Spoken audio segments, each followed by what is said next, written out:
On day 2 of Brutal Assault, I was quite excited to see a band that I saw 29 years ago. I didn't like them back then and I wanted to find out if it would be different this time now that I'm older and wiser.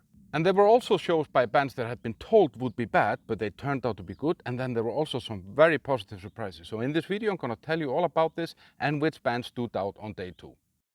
Now, Brutal Assault is an extreme metal festival held every year in the Czech Republic. It's about 120 bands or something like that, and it draws a crowd of about 25,000 people. Now, the day started a little bit slow. It was raining like hell, and I was super tired because day 1 had been really long and surprising, and you can actually see that up here in my video from yesterday.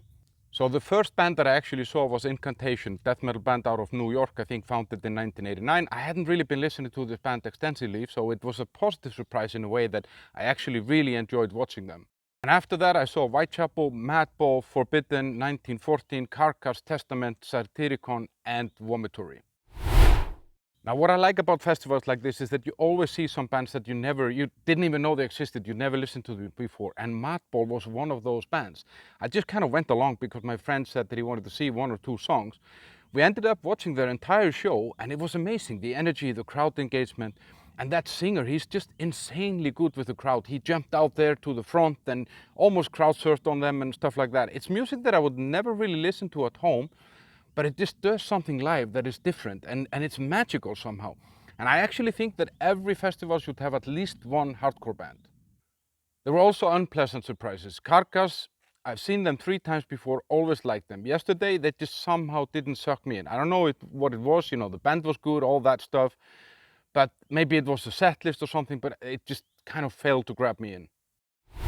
So as I said before, there was a band playing yesterday that I saw 29 years ago for the first time, and I have never seen them since then. And that band is Testament. They have a special place in my heart because it's actually the first thrash metal band that I saw live. I'm from Iceland, so we never got bands like this. I had to go all the way to Denmark to see them at a festival.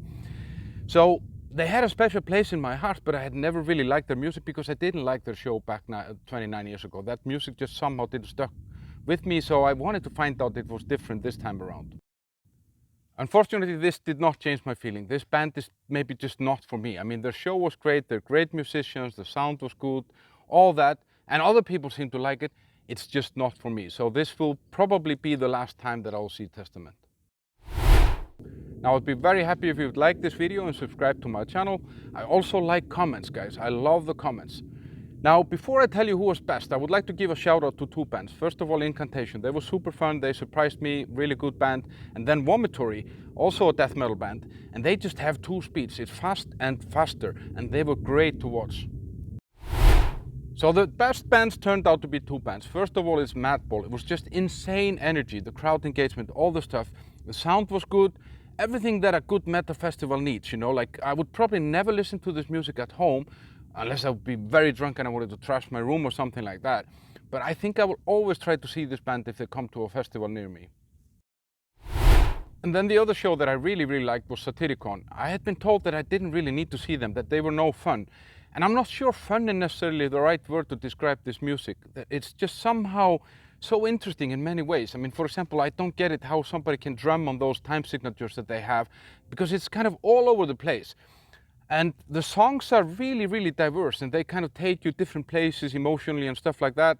Sound was really cool and their show is very kind of stripped down, but that actually makes the music even more honest somehow.